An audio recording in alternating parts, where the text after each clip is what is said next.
We all thought it was impossible for Samus Aran to be any cooler, but we hadn't yet seen her on a motorcycle. Welcome to Triple Click, where we bring the games to you. This week we talk about the September Nintendo Direct, new Fire Emblem, Hades 2 and 1.0, and the Virtual Boy? Okay, Nintendo. And we also talk a little more about Silksong again. I'm Maddy Myers. I'm Jason Schreier. And I'm Kirk Hamilton, and hello. Hello. We're back Welcome again. back. Hi there. We did it again. Back again. We did. It did an elaborate series of jumps over various spikes and traps and flowers and pogoing in whichever direction we personally prefer, and we all made it here. Tore ourselves away from to the Silksong. safe resting place that is Triple Click. And we're grateful. I feel like I'm delivering a sermon, although I guess that fits the Silksong vibe. I am clearly all I have on the brain is Silksong, but it's not too long ago that all I had on the brain was Ocarina of Time. And why should I say that? Because we recorded a bonus episode, the three of us, where we spilled the beans on everything that happens in Ocarina of Time. That's out in the bonus feed. And how would you get access to that bonus feed? Well, you would go to MaximumFun.org/join and you'd become a member and you'd support us. You'd make sure that we keep making this wonderful show that is ad-free every single time, but also you get a monthly bonus episode, which this month is Ocarina of Time, like I said, and next time around it's going to be us spilling the beans on Silksong, or spilling the rosaries, whatever. Spilling the bugs? I don't know. You spill a lot of rosaries. I do spill a lot of rosaries. Spill a lot of beads. We're spilling the beads. It's a beads cast. Yeah, it's a beads cast. Beads?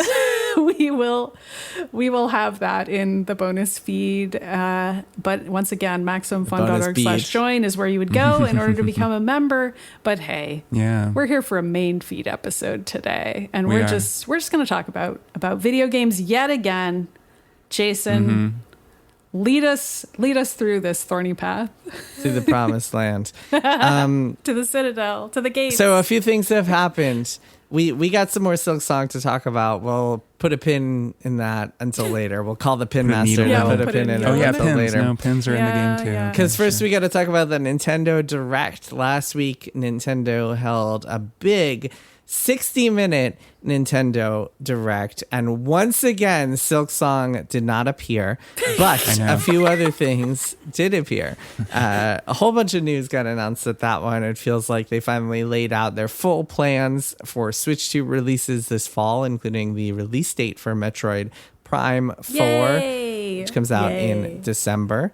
And a bunch of other stuff. I want to talk about a few things. First of all, the Mario Brothers movie sequel is called Super Mario Galaxy, and hearing Gusty Gardens play in like a film trailer is pretty wild, I've got to say.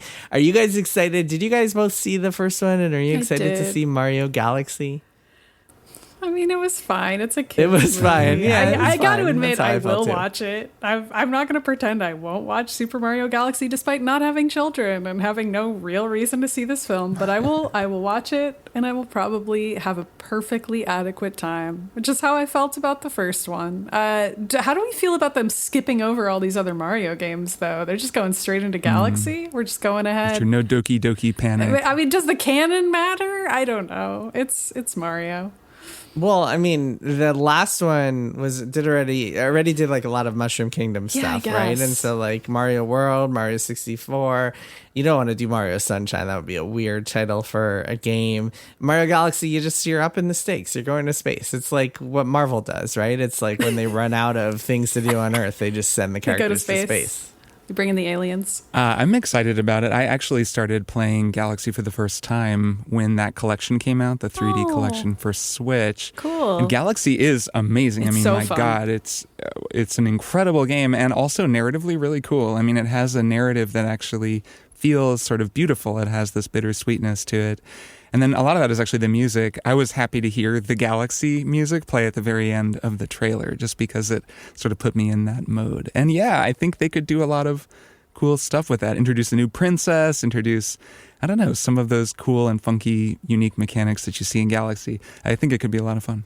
Yeah, Rosalina is a cool character. It could definitely be fun. Also, as part of this announcement, they announced that Super Mario Galaxy 1 and 2 are getting a remastered re-release on the Switch and Switch 2.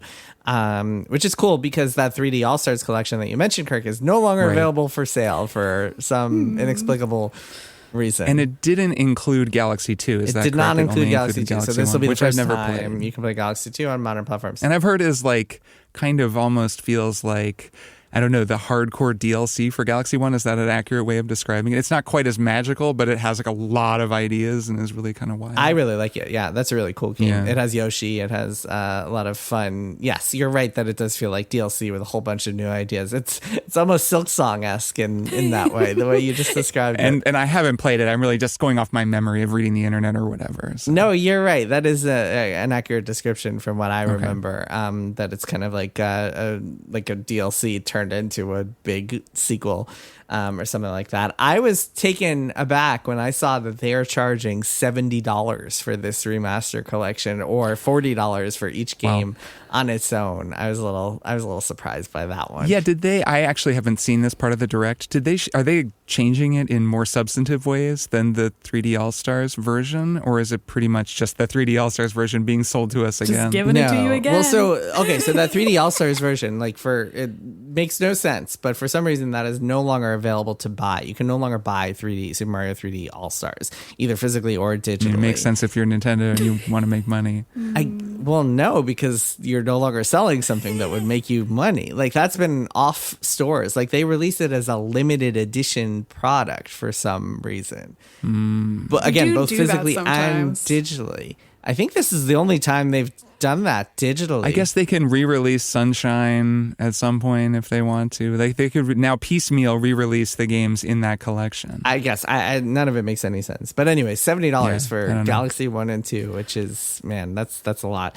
New Fire Emblem game looked cool. Looked more appealing than the last one, Fire Emblem Engage, where all the characters had cotton candy hair, and it was the story was left a little bit to be desired. This one seems a little more grounded. I remember the strategy mechanics were kind of fun once you actually got far enough. Super fun. It was a great strategy. I liked it, and I just kind of played with the sound off a lot and had a great time. But yeah, I definitely would like a new Fire Emblem that does something a little different. We'll see. I think everybody wants to recapture the magic of Three Houses, right? I mean, who among us? There are people who don't like Three Houses from a strategy perspective. They are not in me. particular. I was surprised actually reading through threads reacting to this trailer, which I thought looked really cool. And yeah, for me, it's exciting because I do really like Three Houses, and I like having that narrative layer over top of the strategy, just because you get so pumped up when it's a big showdown and it's finally been building to this for so long. And it's your friends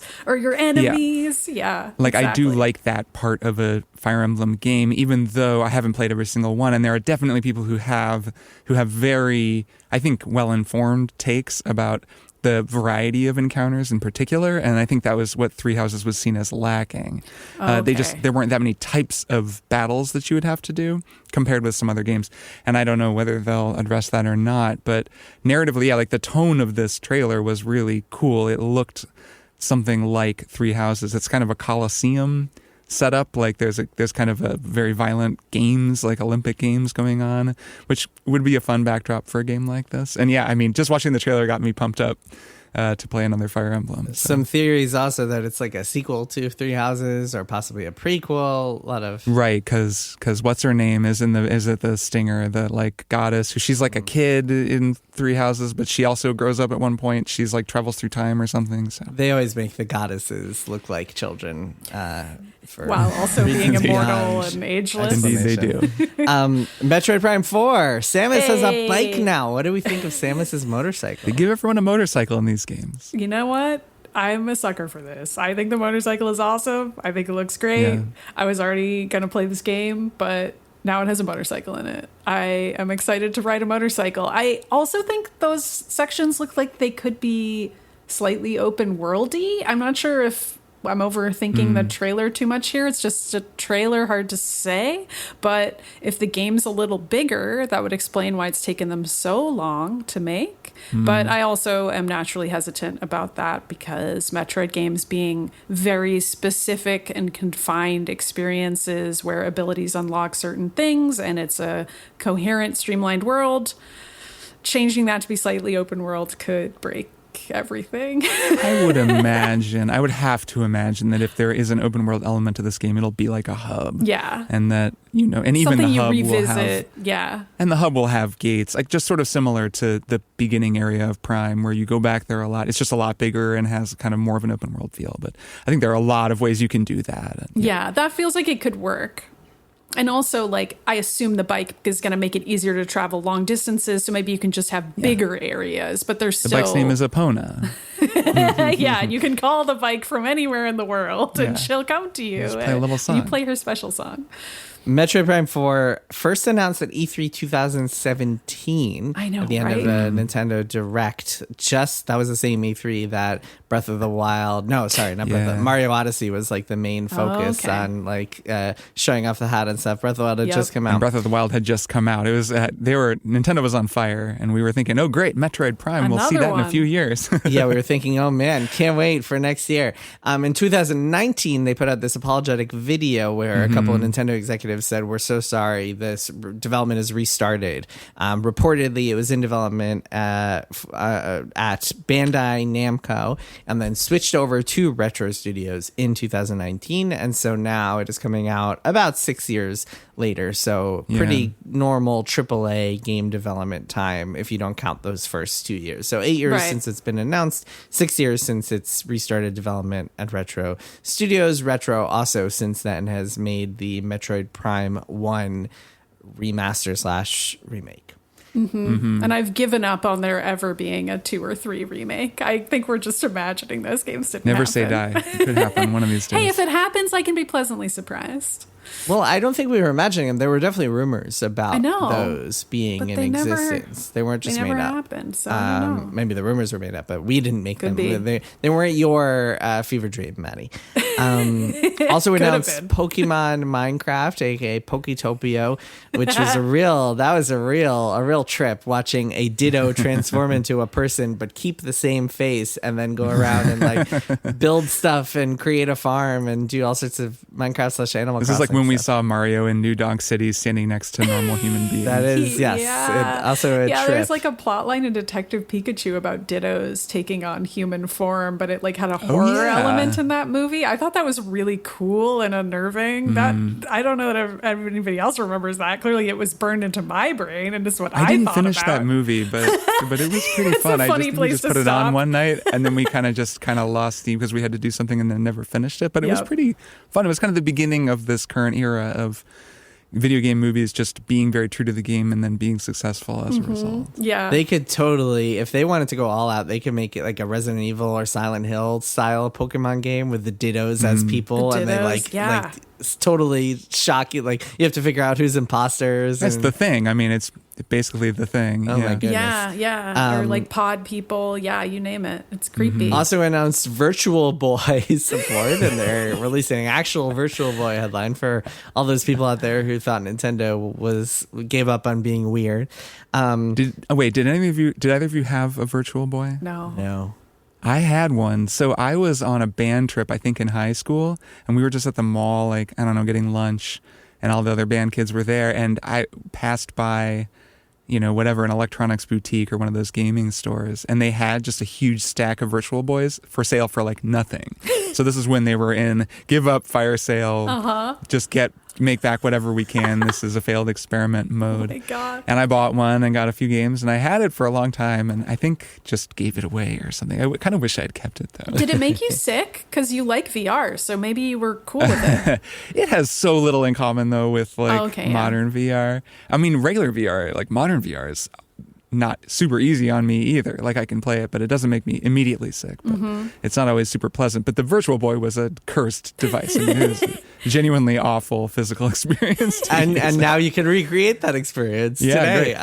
There must be like, people must have created emulators for like the Quest or whatever other VR headset where you can play, virtual tennis or whatever those other games. I suspect people will buy this just for the novelty of it, and then maybe be it's only for the what sickos. Are we doing here? Yeah, I mean, I have one of those mini Super Nintendos in a drawer somewhere that I bought that I never use. People are suckers, and there are much bigger Nintendo suckers than me out there. Couple more things. Dragon Quest VII Remake that looks hilarious. Some hilarious character models in that one. That's a fun one for all the Dragon Quest sickos out there. The order of them doing Dragon Quest remakes so far has been Dragon Quest III, Dragon Quest 1 and 2, which comes out next month, and now Dragon Quest VII, which comes out in February. Interesting decision making there. Dragon Quest VII, it's a good one, but even for Dragon Quest standards, it's like way too long, to the point where that even the developers are like, this game is too long. In this remade version, we're going to cut down some of the fat. So this game should be kind of that's why they're calling it Dragon Quest VII Reimagined, because they're not just changing the graphics, they're also just kind of like slimming it down a little bit. I expect it'll still be like an 80-hour game, but it won't be quite as unwieldy as the original one, which is really fascinating. This is one of those games where it's like you have this party of characters, turn-based RPG, all the typical Dragon Quest flourishes, character classes, all that stuff. But it's very much it's like a sequence of short stories. You are on this island and you go out to different islands throughout the world, and each of them kind of has its own kind of genre, almost like themed story. It feels very much like a I don't know, one of those manga collections or anime collections or whatever, where it's all a bunch of different genres, which I think is what they were going for. Should be fun to revisit in February. I'm excited for that one. You two might not be quite on the level of sicko JRPG as I am. I'm trying to remember. I think it's Dragon Quest V. There's one of these that I played, but they all kind of blur together for me. But I believe it was 5 that I played on the DS. But I don't think I've ever played 7. Yeah, I don't know. I'm trying to remember. Was 7 remade for the DS? I don't remember. Might have been a 3DS thing. I know the 4, 5, and 6 were remade for the DS, and then 7 and 8 were the 3DS, I believe. Yeah, I think it was 5. It might have been 4. It was 4 or 5. It was cool. Those games are fun. I just never really quite make time or find them quite remarkable enough to really commit, even though I think if you do, I get the sense if you do, they become quite interesting and rewarding. Yeah, they can be. I mean, they're also good, just kind of TV watching games. Hades 2 gets a 1.0 release in just a couple of weeks. Actually, by the time this airs, it'll just be 1 week. This is less exciting, at least for me personally. It's less exciting than some of the other big, Silksong as an example, just because we've played a lot of it already. We did an episode, we talked about Hades 2 last year when it first entered early access. I'm excited to see what else is in there and play some more, but it's not brand new. Yeah, I'm curious how much they've added to it, because I played a lot of the first version, the early access version of Hades 2, saw a big chunk of the story. I think the most of the three of us, right, Maddy? You played the most. Yeah, and enjoyed the story, but that means that I'm like, I feel like I should start over again, and then I'll notice if they've changed the story at all. But yeah. I know they changed Hades 1 a ton after early access, and I'm not sure if that's going to be the same here. So I barely played Hades 2. I'm actually really excited about this. I've been waiting for this. Like I played, I don't know, only a few runs, enough to kind of talk about it briefly on the show, but I just stopped because I said, you know what, I'm just totally going to wait. So I haven't seen the story. I haven't really gotten super far. I haven't figured out all the systems. And all I really know is, or the only person I've heard really talk about it at length is Justin McElroy on the Besties, who he kept playing, and he's just been playing, or at least he was playing for a long time. And he just he was really excited. He was always kind of sharing, new updates and kind of keeping up with the latest big updates, because there have been a few really big updates for the game. And it sounds really cool. So I'm actually coming in pretty fresh. I'm definitely going to start a new game, and I'm very excited about this. It is funny timing only because it's two big, intense, difficult indie games that they're going to demand a lot of time and focus.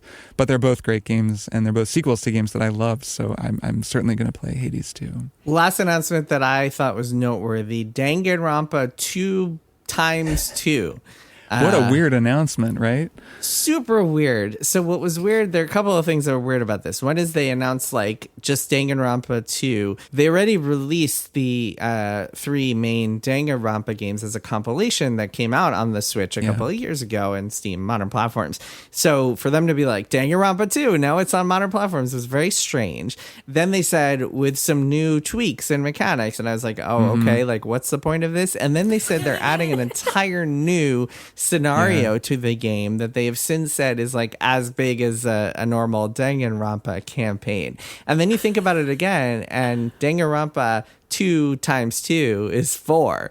And it's like, is this a secret Danganronpa 4 announcement? Because they've done like, I don't think you two finished the third one, but they've done some kind of twisty things with titles of games. There was twisty stuff in 2 as well, Yeah. Well, no, with titles specifically, they've done specific twisty things with the titles of these games, and so for them to be like Danganronpa 2x2, and secretly release like a Danganronpa 4, that is very intriguing to me. So I will have my eye on this one. That is slated for launch next year. Because what a strange thing to be like, we're just re-releasing 2 for some reason. Yeah, and also there's a new campaign in it. Like, is this secretly?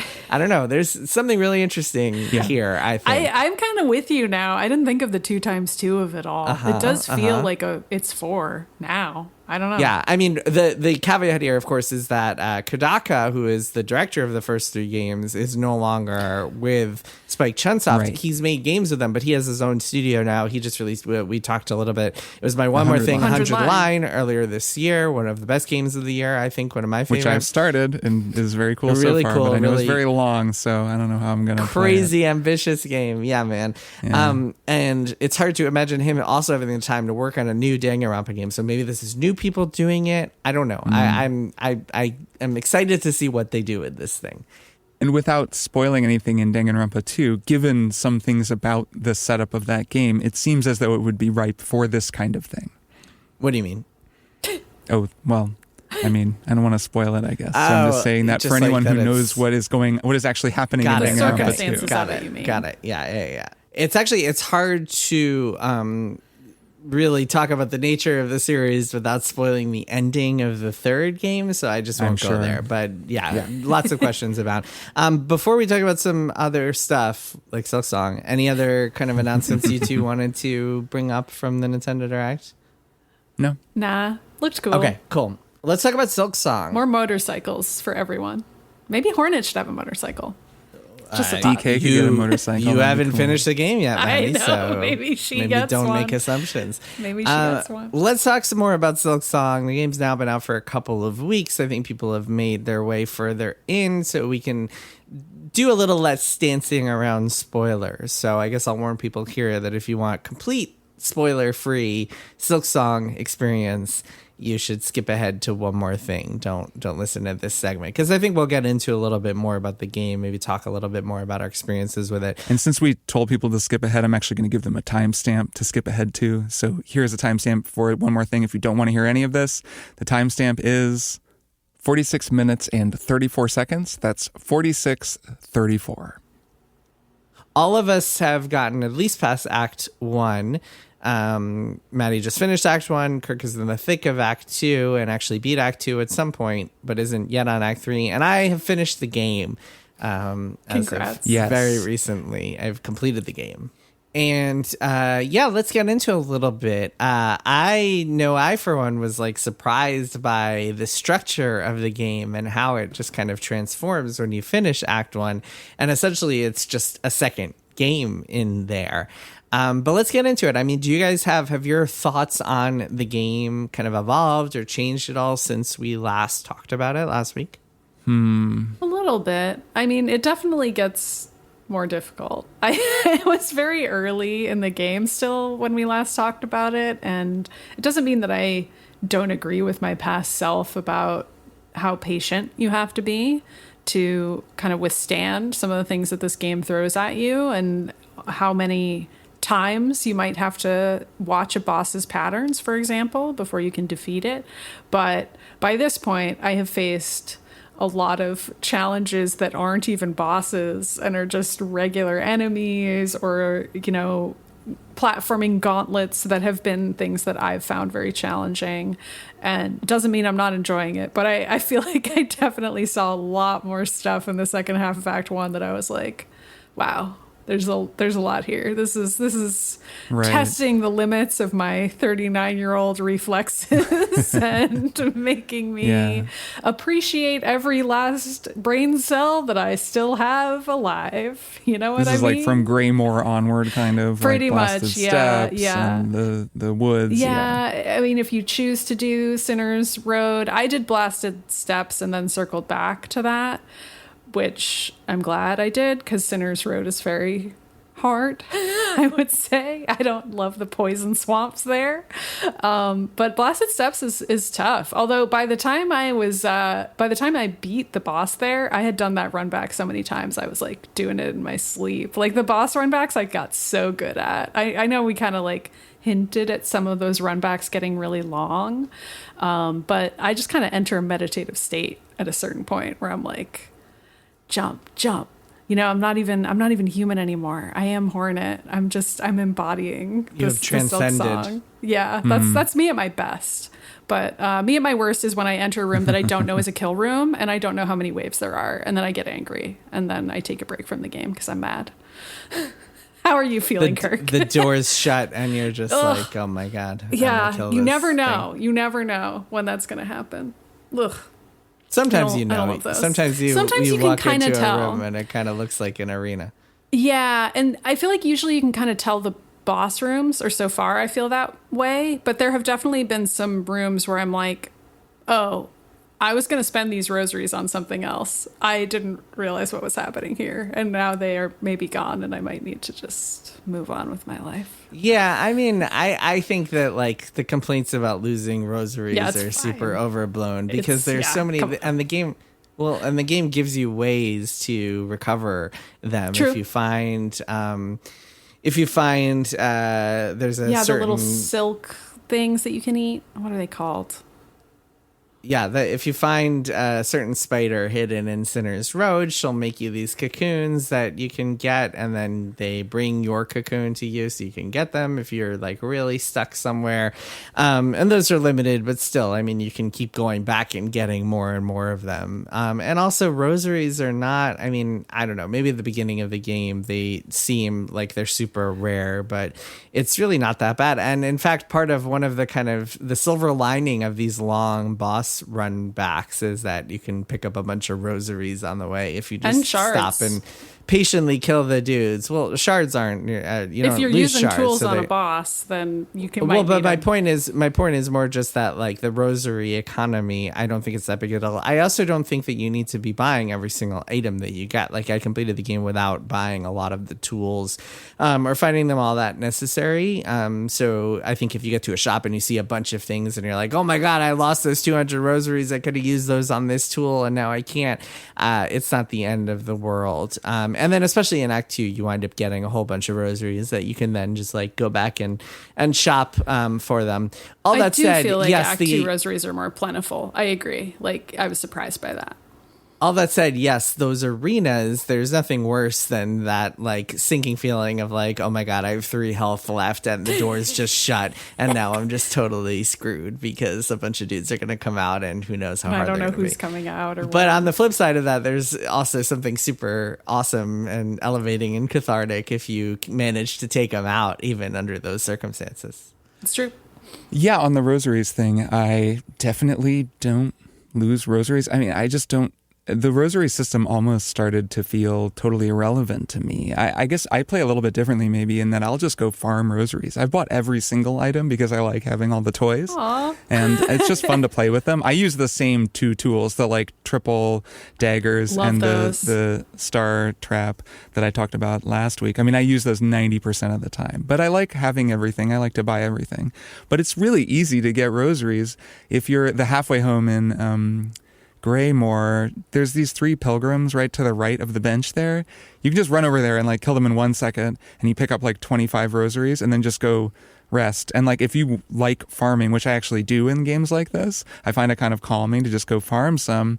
You can just like crank out a ton of rosaries. And I complained some last week about the shards, which we kept calling stone shards and are actually, I believe, shell shards. But anyways, the shards that you need to craft tools. I still kind of find that system to be a little bit like extraneous, but I suppose in the way that I kind of almost find the beads and the run back, like losing your beads when you die soul style, to be a little bit extraneous at this point, like because it just doesn't matter. Like the thing that bums me out about dying is that I have to get my silk back, and there's no way to just kill myself really quickly. I almost wish there was a way to sacrifice your rosaries and just get all your full silk capacity back, so you can just go do something else instead of having to go and like kill yourself and then collect the silk from where you just died. But anyways, if you farm and like build up a bunch of rosaries, you can just go buy packs of shards with your extra rosaries, and then I just never run out of anything. So I find all of that to just be sort of farming Hamilton over here, Kirk Farmilton. Yeah, I find it calming. It's something that I'll do sometimes in between really challenging parts of the game, because the thing is, like, as you said, Maddy, Act 2 is incredibly difficult. It becomes really hard, especially in the optional parts of it, which are a little bit tied to, like, I think getting to Act 3. Like, they're not necessarily tied to getting to the credits, which I just rolled this morning. You know, the path there is pretty straightforward, but I did some incredibly hard things along the way that were not essential and were really like I was tearing my hair out. I mean, there are just some very difficult things. And there's one challenge room in particular that is actually on the main path in the forum, as it's called, that is like really, really hard. And I just spent forever trying to beat that. And so there are these like very difficult parts of the game. You know, they've mitigated it somewhat. There's a patch now where I think I talked last week about the platforming is hard, in part because some of the platforming falls would cost you 2 masks. They've actually reduced some of those falls to 1 mask, which really helps in platforming. I feel like that's like just feels more fair than losing 2 masks. It just gives you fewer tries on a platforming. So on a platforming challenge. So I find that to be a little bit easier. But yeah, it's a hard game. And I want to recommend to listeners to check out Christian Donlan's review in Eurogamer. I think it's a fantastic review. There are definitely some reviews out there that just feel incomplete, or they're kind of just, I don't know, they're a little surface level. Like, I haven't been that impressed with a lot of the critical writing about this game yet. But so far, at least, Donlan's review really stands out to me. It's very well written, and it really gets at the like suffering and the trial and the patience and the just kind of arduous nature of the game and how that's intrinsic to its meaning. And I do think that that's very true about this game. Yeah, man, I've been thinking. So having finished the game now, the final boss, like the true final boss, is really tough. Probably the toughest thing in the game. I don't think anything in this game is on the level of the optional challenges in Hollow Knight. A lot of that stuff I just couldn't do. I never wound up doing the Godhome gauntlets or like beating Nightmare King Grim or anything like that. Same. That stuff I think is way harder than anything in Silksong, at least until the DLC comes out and blows us all away. And notably, that stuff was all added after the fact as DLC, and Silksong hasn't gotten any DLC yet. That's good to hear, because I think that stuff is too hard. Like, that stuff is sicko hard. To me, it's like actually in a different category than most of Hollow Knight, which I kind of include everything up to the Radiance is like reasonable to me. Yeah, so now having seen pretty much everything in Silksong, to me, the entire game, with maybe one exception, feels fair in its difficulty. There's no boss that has RNG attached. Every single pattern you can recognize, either from the audio cues or the visual cues or both, and you can get out of its way. It's all just about executing on that pattern. But it's never unfair. Like, there aren't, I don't know, I can think of a few Souls bosses or Elden Ring bosses that have some level of RNG that makes you feel like, man, this is like stupid. That doesn't happen in Silksong, which I think is an important part of that difficulty question. I think maybe the exception is there's some stuff past Sinner's Road that is truly ridiculous and stupid and annoying and not fun to play. Let me throw a word out there, because there is a boss that I beat where you're talking about, Jason. There's one run back that's just absolutely outrageous. And I think there's another word we can add to our kind of lexicon here to include with difficult and also fair versus unfair, where this game is difficult but rarely unfair. I think this game is frequently arduous. I think it feels like a real trial. There are times where you'll get through this really, really long, incredibly difficult level and arrive at a multi-phase fight that goes and goes, and then a boss comes into the room and you're barely hanging on and you die and you think, oh my God, so the next thing I have to do is all of that as many times as it takes me to probably beat the boss, who is hopefully the last part of it, but I don't actually even know that.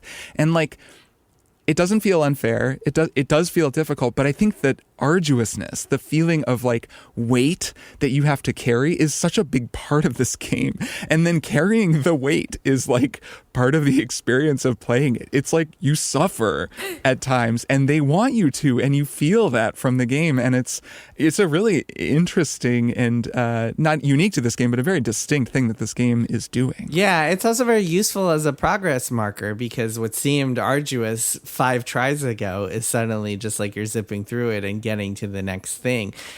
Sometimes it can feel a little bit like the game is trying to waste your time if you have to fight through the same gauntlet over and over again just to have a chance at like getting reps on the boss.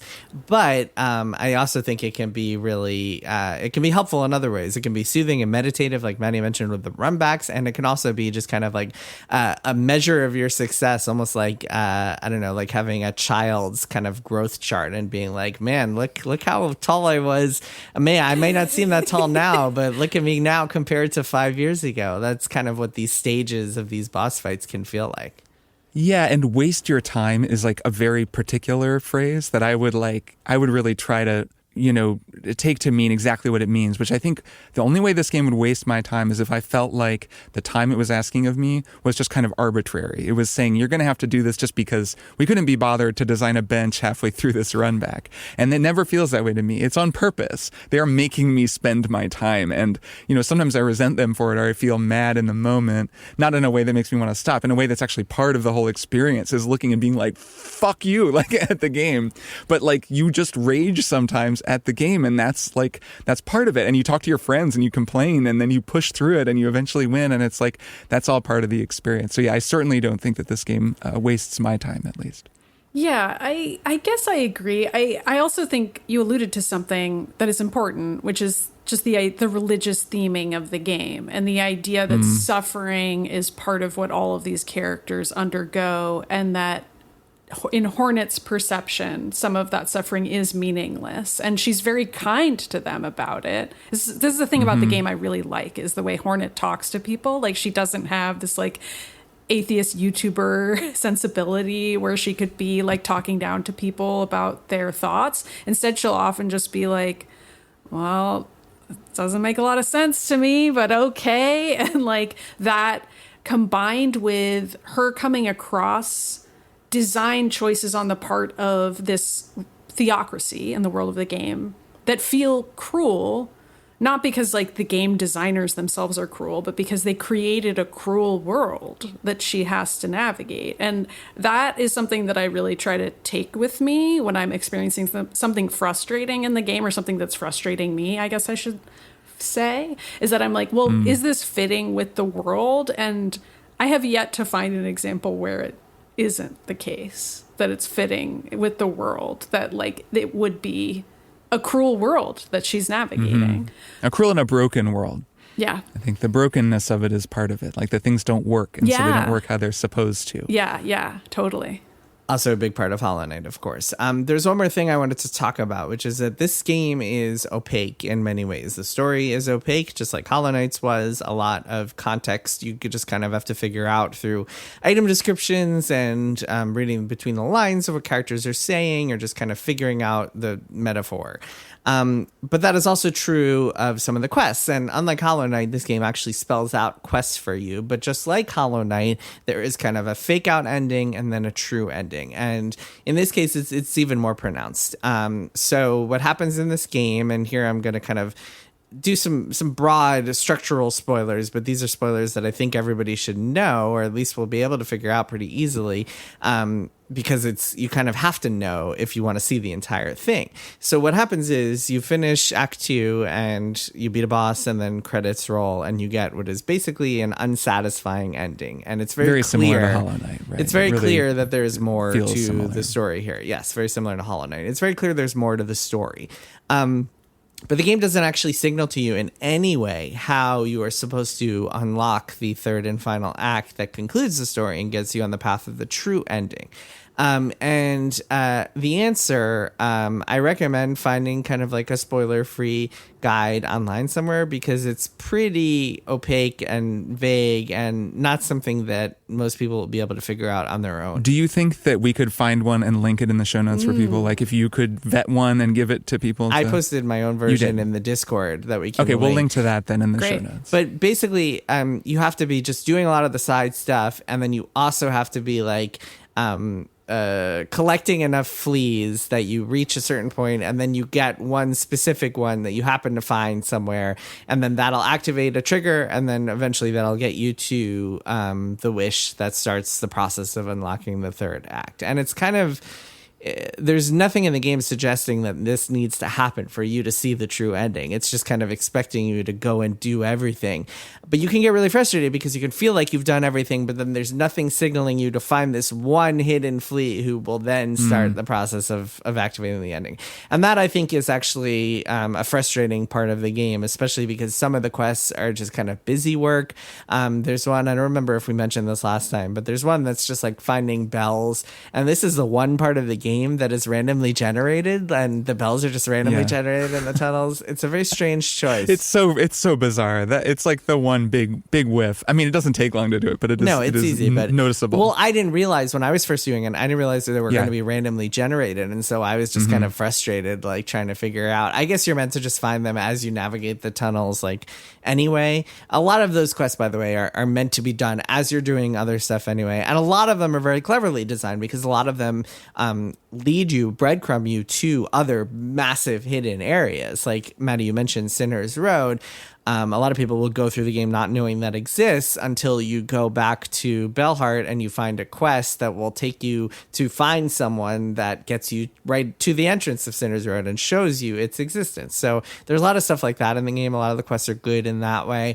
But some of them are tedious still, and some of them are just like rosary dumps and stuff. And all of this stuff you have to do to unlock the true ending. And again, the game doesn't tell you that. And that, I think, is one of the kind of the biggest flaws in this game, is that there isn't more signposting from Act 2 to Act 3. And in fact, I think based on some reviews I've read and some criticism I've seen online and some people's reactions that I've seen online, I suspect a lot of people will just roll credits after Act 2 and be like, okay, done. Sort of like Blueprints, where it's like, no, there's a lot of game left. Like, just because the credits roll doesn't mean you're actually done if you want to see the full like intended experience. And in this case, Act 3 is like a whole new game on its own. So it's kind of a must. I'd recommend, if you're playing this game and you haven't gotten there yet, I recommend that when you finish Act 2, you look up exactly what you need to do to unlock Act 3. Man, can I just say that Act 2 has some of the greatest musical moments in this game? Last week I was talking about how great the music is, what a great job Chris Larkin did, but man, I mean, like, some of the choral chambers theme in particular is just outrageously beautiful.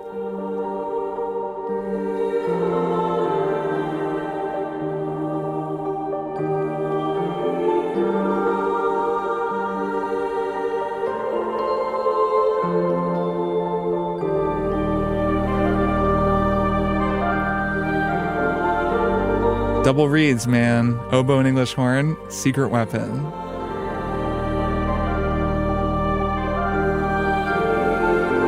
So that's an obvious standout, but really there's actually a really horrible area later where it has some of my favorite music in the game. It's this really beautiful background music where normally when you're in a horrible area in one of these games, it's like, low synths or nightmare music. There's really beautiful music playing there. Some of the boss fights have incredible music, even though I eventually do usually take my headphones off so I can focus. Just to focus, yeah. Hornet gets some cool musical moments, as I mentioned last week. I mean, it continues to be the case that music is like an essential part of Silksong. Like the Silksong is the entire narrative, like thrust of the game. And man, there are all these like cool little songs too. So instead of playing the game this weekend, I like did a whole rearranged remix playing along with Chakra's song.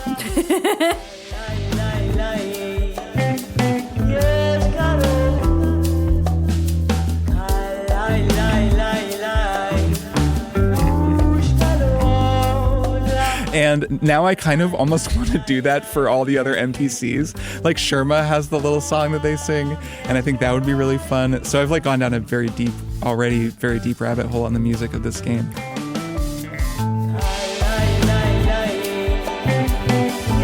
And it just continues to be like musically, just the narrative part of the music. I mean, watching Hornet whip out her harp every time she does it, it's the coolest shit ever.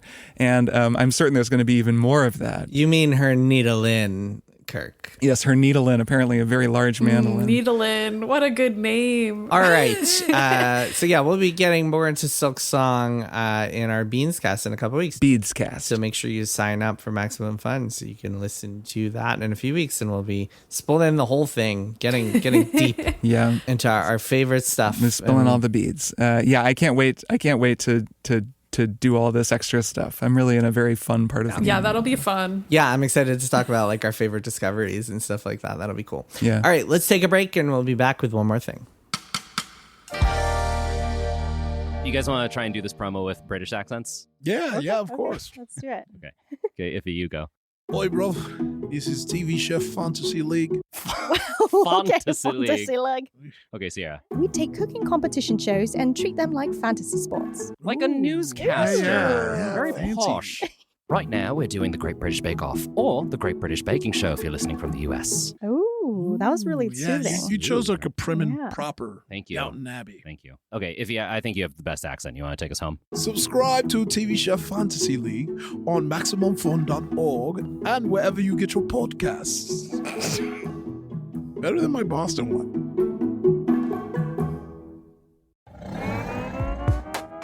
Hi everybody, it's Ellen Weatherford. And Christian Weatherford. People say not to judge a fish by its ability to climb a tree.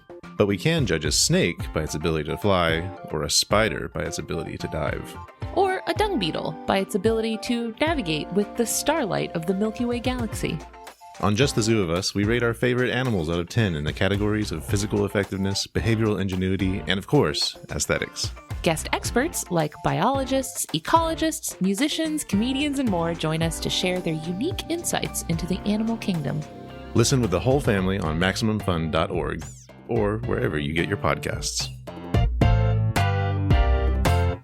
And we are back, Kirk, Maddy. It is time for one more thing. Kirk, start us off. All right, so my one more thing is a book, but it's more of a broader topic. So, Classic Kirk. well, yeah, because I read the book Fourth Wing by Rebecca Yarros, which is like one of the best-selling romantasy books out there. One of the best-selling books out there, like sure, but also it is a romantasy book, and it's kind of notable as one of those. And I've been reading a lot of fantasy lately from a variety of different authors, and I thought, oh, what the hell? I'll read this one. It's probably fun, and read it, and then found it to be, it's not a great book, but really interesting in some ways. And then I wound up reading this New York Times article that I want to refer people to. It is called Why Magic, Dragons, and Explicit Sex Are in Bookstores Everywhere. It's from August by Alexandra Alter for the Times. And it is a really interesting story. And that's actually kind of really what I want to talk about. Because Fourth Wing, like, it's just not really quite my thing. Like, it's just not very well written. And in the end, like, I'm happy to have books that have like fantasy and sexy stuff and, you know, whatever. Like, for example, Leigh Bardugo's 2 most recent ones are very fun. They have like a lot of sort of sexiness in them, but they're great. They're really well written. They're like these killer stories with really exciting, interesting worlds. Fourth Wing, it's so derivative. You know, it's like dragon riders who go to a dragon school. And I just have seen so much of it so many places. A lot of the writing is like, it's like reading the internet. So you read the whole book in like 5 minutes and it kind of feels like reading the internet, just the way that it's written. That's the best way I can describe it. But I would argue that that's not really the point, and that's kind of part of even maybe why it's successful, is that it's just so readable. It's very sexy. I mean, there's like incredibly like graphic sex scenes in this book that are like, you know, it's pretty funny to just be reading a book and then be like on the bus and like you're like, oh my God, like, can anyone see what I'm reading right now? And you know, in any other media, if you were watching like a movie or something, you'd like close your iPad, you know. Yeah. So it's kind of an interesting part of the book, I guess. But what really strikes me is that this genre of romantasy, which is, a lot of the books are like this. Like they're not, the point isn't really that they're like wonderfully written or super original. In fact, a lot of them are based on fanfic. And that's something that this article gets into that I think is part of what makes this such an interesting moment in time for like the world of literature. So 50 Shades of Grey, of course, kind of kicked this off. Yeah, I was going to bring that up because, it's history Notable mirroring. Twilight fanfic. Right. So that's kind of where this started. And I can't remember when the first one of those was published. I've actually never read any one of those books or seen the movies. 2011 was 50 Shades of Grey. And I gather that 50 Shades is sort of similar to Fourth Wing in that there's like explicit sex scenes. So it's like really steamy and you're reading it and it's like very adult. And so it kind of has that smutty appeal. And these books, of course, are based on Twilight fanfic, which I didn't know. I had no idea about this. I think I watched a Folding Ideas video series about the movies that, or at least part of that series. It was kind of a like really long series. And he really goes in depth, Dan Olson really goes in depth about how they were written and like the whole story, the kind of author behind them who sounds like a real piece of work. And, you know, just the whole thing that it started as Twilight fanfic. And then she basically realized, oh, if I just change it from Edward and Bella to like this billionaire guy and this girl, I can like basically have the same story and I can publish it without infringing on anyone else's IP. So that has now become a template. And there's an upcoming book that I didn't know about called Rose in Chains that is written by another fanfic author who was really into Harry Potter fanfic. And actually Harry Potter fanfic on like AO3, on an archive of our own, is like one of the biggest categories on AO3. And I'm sure some listeners will be very familiar with this, and I think that some other listeners will be less familiar with this. So I'm partly talking to people who have never really heard of this stuff. And if you're not in these particular nerd worlds, you might not know about it. And actually that makes this New York Times article a really good primer. So basically there's a whole subcategory of fanfic, which is Hermione fanfic. And that is fanfic about Draco and Hermione. And in particular, there's one, and I'm forgetting the name right now, but it imagines that basically Voldemort won, Harry Potter died, and like, it's all really awful. Like all the good guys were killed and like Hermione is like enslaved and like branded and sold at an auction. Yeah, and I've then, heard like, of this one. Draco, It's very famous. Draco buys her. It's incredibly according famous. to some definitions of the word. Oh, what's it called? It's called like, I know a story is called The Auction. Anyways, it's in this New York Times article. Bing! The original fanfic series is called Manacled. Bing! So basically he buys her, but then like it turns out he's actually tortured over what happens and he's kind of bad, but maybe he can be saved. And it's like a really Classic. long series. Yeah, where it's like enemies to lovers, Yep. kind of it's all these different tropes of this kind of fanfic.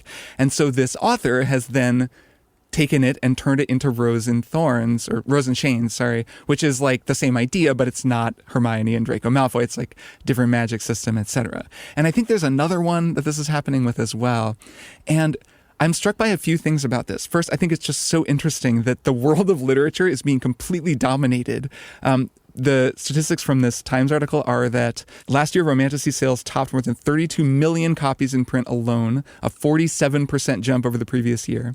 And 5 of the 10 best-selling adult fiction titles this year are Romantasy fiction novels. So half of the bestsellers this year are Romantasy. And I think that is very interesting.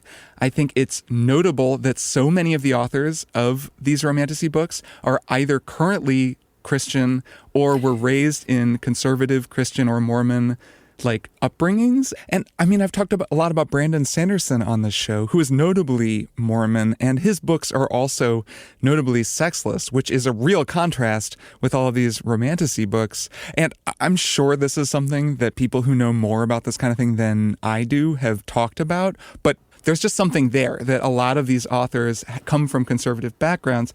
And then just the fact that we live in this age of like constant moral panics over books and like actual book bannings that are happening in libraries and at schools over, you know, things like gender identity or LGBTQ issues or things that freak out the right, or specifically the religious Christian right in America, and say, oh, this book is horrible and it's corrupting our children and we can't have it in school libraries anymore.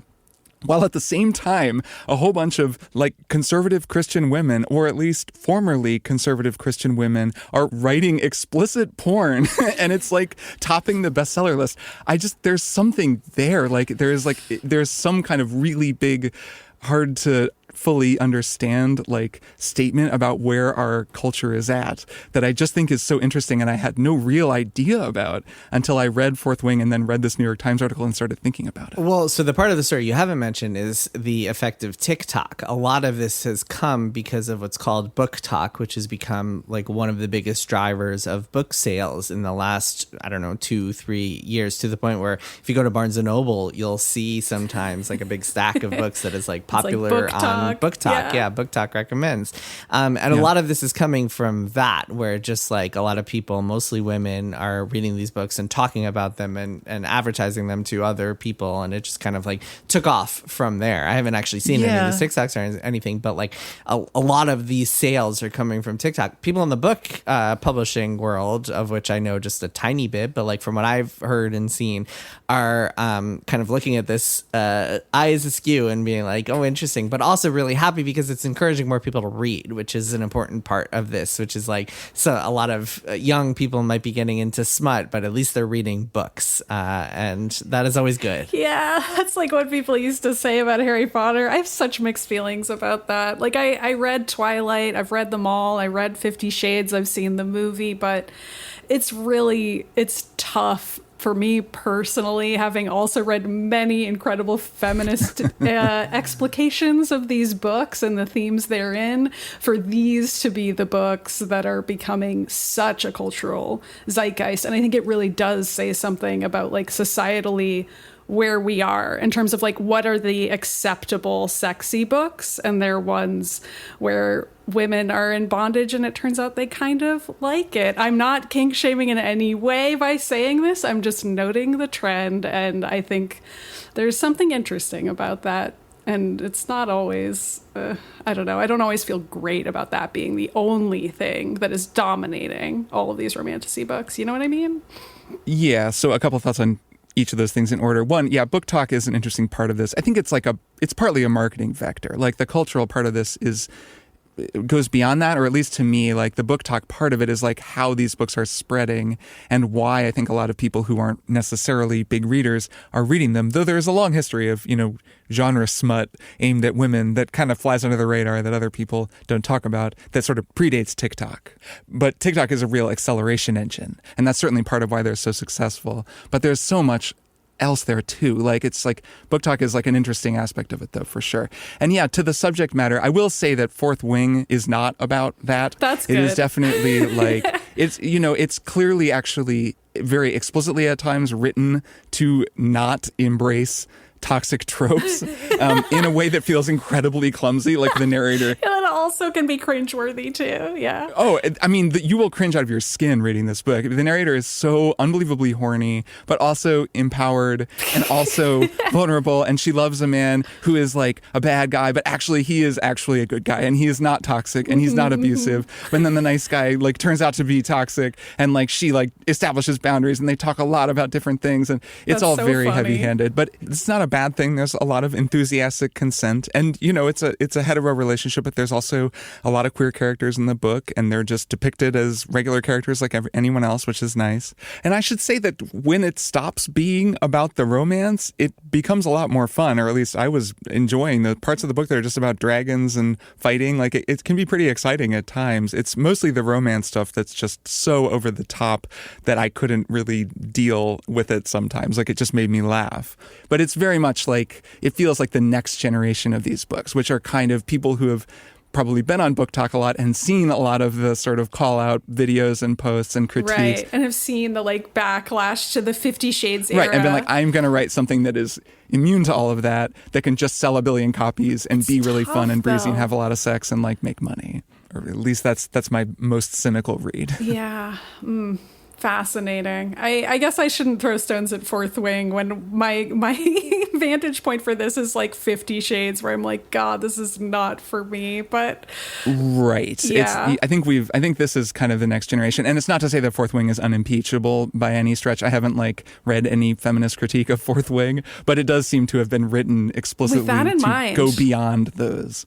To go beyond those tropes. Fascinating. What a weird spot. The other big one is A Court of Thorns and Roses, which is why you said rose and thorns before. Yeah, that must be why I'm mixing it up. Because, that's mentioned in the Times article. Yeah, I keep seeing that in bookstores, too. Well, that's the one. That's a series. It's a big series. I think there are 5 of them, and it is sold, I believe, 13 million copies. So that one is everywhere. Yeah, it's a fascinating trend. Yeah. All right, Maddy, what's your one more thing? I'm also reading a book. It's not based on fan fiction, although maybe maybe it could be. I don't know. Noted Romantasy author John Ganz. Noted Romantasy author John Ganz. It's Romantasy about the post-Reagan era of America. No, it's Romantasy not. about Ross Perot. It's called When the Clock Broke. It's a nonfiction book by John Ganz, who is also a podcaster I really enjoy. He co-hosts a podcast with Jamel Bowie that we've talked about before on this show as One More Thing in the Past. It's called Unclear and Present Danger. And he wrote this book, which again is called When the Clock Broke. I kind of rushed by that.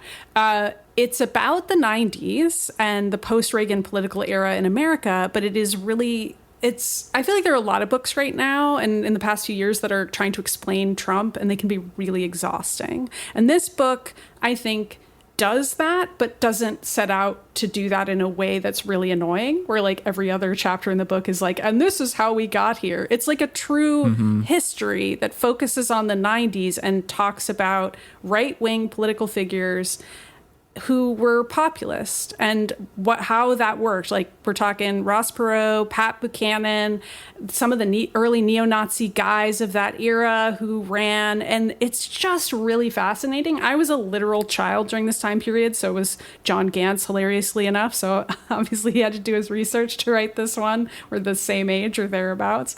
And so I kind of think of the 90s as like this idyllic time. You know, the economy was doing great. Clinton was pretty popular.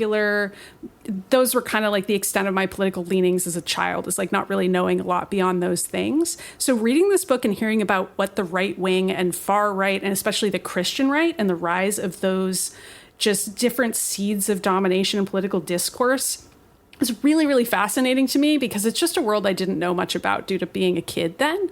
And it really helped explain some of what's happened to the right wing since that time. I usually clock Reagan as like the beginning of that, but John Gantz's theory is really, no, it was after Reagan, and it was specifically these guys in the 90s. And I'm going to make my argument as to how they changed the right wing into what it is today. I don't know if I agree with that or not, but I think he makes some really compelling arguments in the book, and it's super readable. He's got a dry wit. It just really rushes by, and you learn a lot quickly while also being entertained. So yeah, it's called When the Clock Broke by John Ganz, and I really recommend it if you want to know more about the far right in the 90s.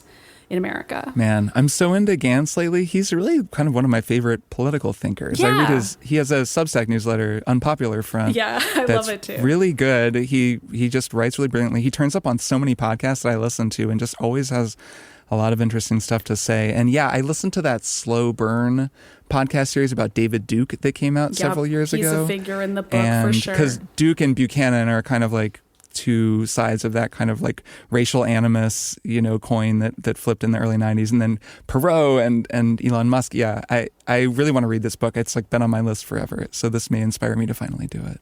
Yeah, check it out. My one more thing is also about one of America's great political thinkers, Nathan Fielder. I have been watching a show called Nathan for You. I'm a little late to this party. This is a show that ran on Comedy Central 10, 12 years ago, something like that. And I have talked about how I loved The Rehearsal, especially season 2, which was some bonkers shit. And I talked about this a couple of months ago.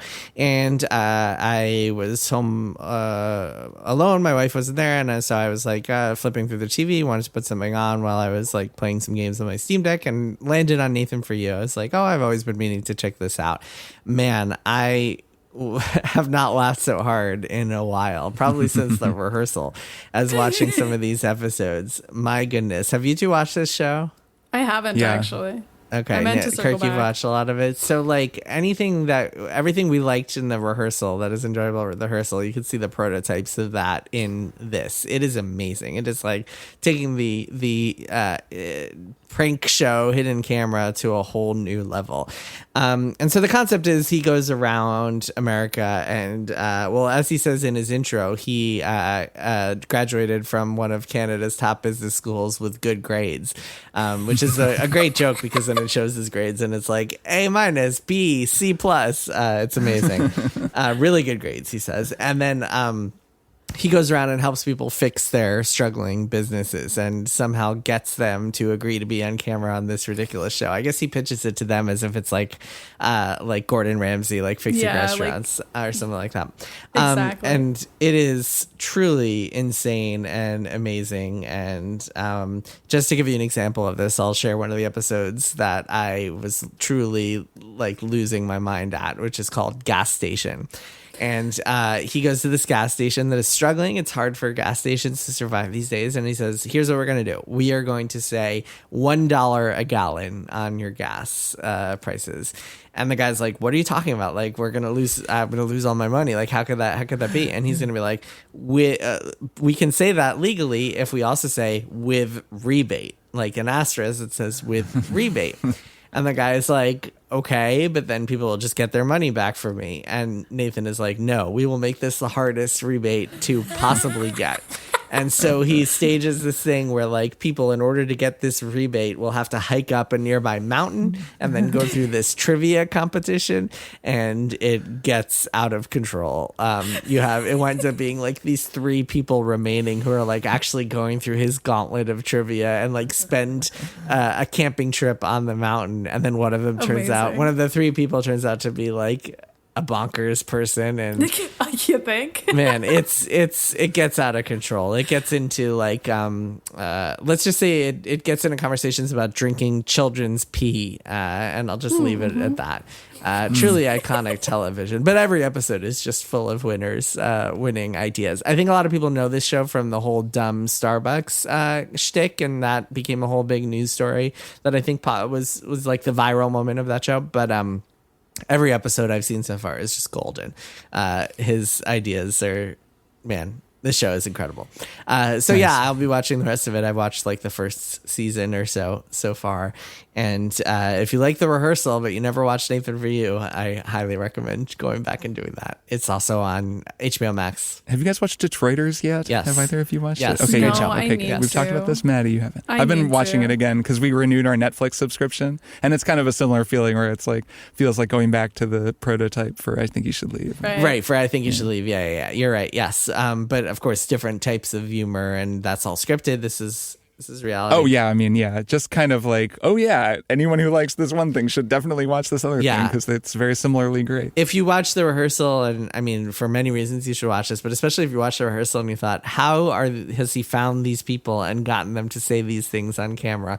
Nathan for You is full of moments like that too. Yeah, it's a talent that he's got for sure. Man, it's in so many ways. He's so talented. All right. That is that for this week's episode. Yeah. Thank you for sticking around. Thank you both, Kirk and Maddy, for making podcasts with me. Yeah. You're welcome. And thanks to Hornet, for really just sticking it out. Yeah, just sticking people with adventure. their needle. Keep on sticking, Hornet. Thanks, Hornet. We're sticking by her principles no matter what happens. All right, cool. Well, I will talk to both of you next week. See you next week. Bye. Triple Click is produced by Jason Schreier, Maddy Myers, and me, Kirk Hamilton.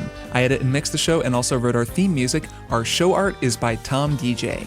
Some of the games and products we talked about on this episode may have been sent to us for free for review consideration. You can find a link to our ethics policy in the show notes. Triple Click is a proud member of the Maximum Fun Podcast Network, and if you like our show, we hope you'll consider supporting us by becoming a member at MaximumFun.org/join. Find us on Twitter at TripleClickPod, send email to tripleclick@MaximumFun.org, and find a link to our Discord in the show notes. Thanks for listening. See you next time.